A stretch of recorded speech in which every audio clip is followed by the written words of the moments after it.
ಮಹಾರಾಷ್ಟ್ರ, ಕರ್ನಾಟಕ, ಆಂಧ್ರ, ತೆಲಂಗಾಣ 4 ರಾಜ್ಯಗಳ ರೈತರ ಜೀವನಾಡಿ, ಎಲ್ಲ ಜೀವಿಗಳ ಜೀವನಾಡಿ, ಅಮೃತ ಸಮಾನವಾಗಿರ್ತಕ್ಕಂಥ ಜಲವನ್ನು ಕೊಡ್ತಕ್ಕಂಥ ಕೃಷ್ಣಾ ಮಾತೆ ದಕ್ಷಿಣ ಭಾರತದ ದೊಡ್ಡ ಜೀವಂತ ನದಿ ಇದು.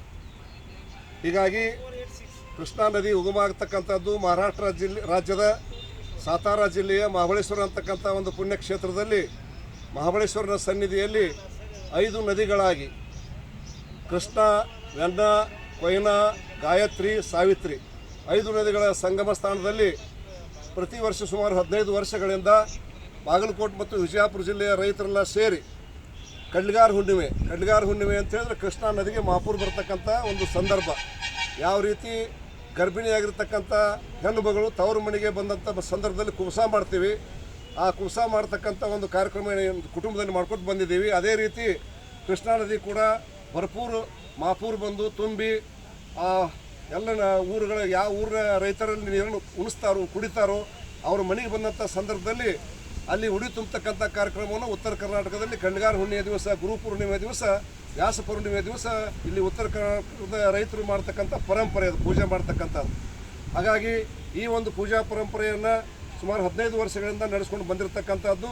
ಈ ವರ್ಷವೂ ಕೂಡ ನಾಳೆ 21ನೇ ತಾರೀಕಿಗೆ ರವಿವಾರ ದಿವಸ ಇರ್ತಕ್ಕಂಥ ಕಡ್ಲಿಗಾರ ಹುಣ್ಣಿಮೆಯ ಒಂದು ಪರ್ವ ಕಾಲದಲ್ಲಿ ಬೆಳಗ್ಗೆ 10 ಗಂಟೆಗೆ ಮಹಾಬಳೇಶ್ವರ ಸನ್ನಿಧಿಯಲ್ಲಿ ಪೂಜೆಯನ್ನು ಸಲ್ಲಿಸಿ ಪಂಚಗಂಗಾ 5 ನದಿಗಳು ಹೋಮ ಆಗತಕ್ಕಂಥ ಪಂಚಗಂಗಾ ಪುಣ್ಯಕ್ಷೇತ್ರದಲ್ಲಿ ನಾವೆಲ್ಲ ಸೇರಿ ನಾಳಿನ ದಿವಸ 10 ಗಂಟೆಗೆ ಒಂದು ಭಕ್ತಿಯ ಪೂಜೆಯನ್ನು ಕೃಷ್ಣಾ ಮಾತೆಗೆ ಅರ್ಪಣೆ ಮಾಡ್ತೀವಿ.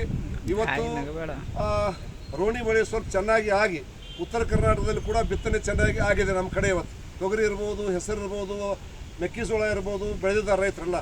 ಅವ್ರಿಗೆ ಇನ್ನೂ ಕೂಡ ಈ ಭಾಗದಲ್ಲಿ ಮಳೆ ಬೇಕು.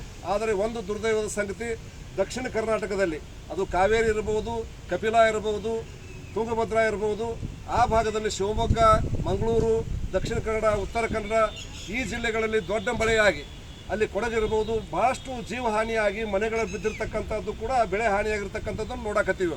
ಇವತ್ತು ಆ ವರುಣ ದೇವನಲ್ಲಿ ವಿನಂತಿ ಮಾಡ್ತೀವಿ, ಆ ಭಾಗದಲ್ಲಿ ಆಗತಕ್ಕಂಥ ಹಾನಿಯನ್ನು ನಿಲ್ಲಬೇಕು.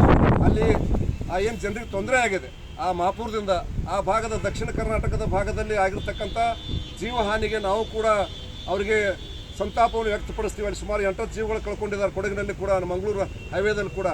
ಹೀಗಾಗಿ ಆ ಯಾರು ತೀರ್ಕೊಂಡಿದ್ದಾರೆ ಅಲ್ಲಿ ರೈತರು, ಅಮಾಯಕರು, ಬಡವರು ತೀರ್ಕೊಂಡಾರ, ಗುಡ್ಡ ಕುಸಿತಾಗಿ ಮಣ್ಣು ಬಿದ್ದು ಅವರ ಆತ್ಮಕ್ಕೆ ಶಾಂತಿಯನ್ನು ಕೂಡ ಕೋರ್ತೀವಿ. ಅವರಿಗೆ ಆ ಭಗವಂತ ಆತ್ಮಕ್ಕೆ ಶಾಂತಿ ಕೊಡಲಿ ಮತ್ತು ಅವರಿಗೆ ಆಗಿರ್ತಕ್ಕಂಥ ದುಃಖವನ್ನು ಭರಿಸ್ತಕ್ಕಂಥ ಶಕ್ತಿಯನ್ನು ಭಗವಂತ ಕೊಡಲಿ ಅಂತ ಭಗವಂತನಲ್ಲಿ ಬೇಡ್ತೀವಿ. ಕೃಷ್ಣಾ ಮಾತೆಯಲ್ಲಿ ಬೇಡ್ಕೋತೀವಿ, ಮಹಾಬಳೇಶ್ವರಲ್ಲಿ ಬೇಡ್ಕೋತೀವಿ. ಹಾಗೆಯೇ ಅವರಿಗೆ ಮುಂದೆ ಆ ತೊಂದರೆ ಆಗದ ರೀತಿಯಲ್ಲಿ ಅವ್ರನ್ನ ಕಾಯಬೇಕು ಅಂತಕ್ಕಂಥ ವಿನಂತಿಯನ್ನು ಕೂಡ ಆ ವರುಣ ದೇವರಲ್ಲಿ ಮಾಡಕ್ಕೆ ಬಯಸ್ತೀವಿ. ಹಾಗೆ ಉತ್ತರ ಕರ್ನಾಟಕದಲ್ಲಿ ಇನ್ನೂ ಕೂಡ ನಮಗೆ ಇವತ್ತು ಪುಷ್ಯಮಳಿ ನಿನ್ನೆ 17 ತಾರೀಕಿಗೆ ಕುಡಿಯುತ್ತಿದ್ದು, ರೋಹಿಣಿ ಬಳಿ, ಆರಿದ್ರ ಬಳಿ, ಪುನರ್ವಸು ಮಳಿ ಹೋಗಿ ಇವತ್ತು ಪುಷ್ಯಮಳಿ ಕಾಲಘಟ್ಟದಾಗ ನಾವು ಪೂಜೆ ಮಾಡಕತ್ತೀವಿ. ಈ ಪುಷ್ಯಮಳಿ ಕೂಡ ಇನ್ನೂ ನಮ್ಮ ಭಾಗದಲ್ಲಿ ಆಗಬೇಕಾಗಿದೆ. ಇದನ್ನು ಇನ್ನೂ ಕೂಡ ಆ ಕೃಷ್ಣಾ ಮಾತೆಯಲ್ಲಿ ವರುಣ ದೇವರನ್ನ ನಾವು ಬೇಡ್ಕೋತೀವಿ. ನಾಳೆ ಪೂಜೆಯ ಮುಖಾಂತರವಾಗಿ ಉತ್ತರ ಕರ್ನಾಟಕದ ವಿಶೇಷವಾಗಿ ವಿಜಯಪುರ, ಬಾಗಲಕೋಟೆ, ಗುಲ್ಬರ್ಗ, ಏನು ಬೀದರ್ ಈ ಭಾಗದಲ್ಲಿ ಬರ್ತಾವೆ ಈ ಜಿಲ್ಲೆ ರೈತರಿಗೆ ಇನ್ನೂ ಕೂಡ ಮಳೆ ಬೇಕಿಲ್ಲಿ. ಆ ರೀತಿ ಇನ್ನೂ ಕೂಡ ಇವತ್ತು ಆ ಕೃಷ್ಣಾ ನದಿ ತುಂಬಿ ಬಂದಿರತಕ್ಕಂಥ ಸಂದರ್ಭದಲ್ಲಿ ಇನ್ನೂ ಕೂಡ ವರುಣ ದೇವನಲ್ಲಿ ನಾವು ಬೇಡ್ಕೋತೀವಿ. ಇನ್ನೂ ಕೂಡ ಹೆಚ್ಚು ಮಳೆಯನ್ನು ಇಲ್ಲಿ ಆಗಲಿ ಅಂತ ಬೇಡ್ಕೋತಾ ನಾಳೆಗೆ ನಾವು ಆ ಪೂಜೆಯನ್ನು ಸಲ್ಲಿಸ್ತೀವಿ.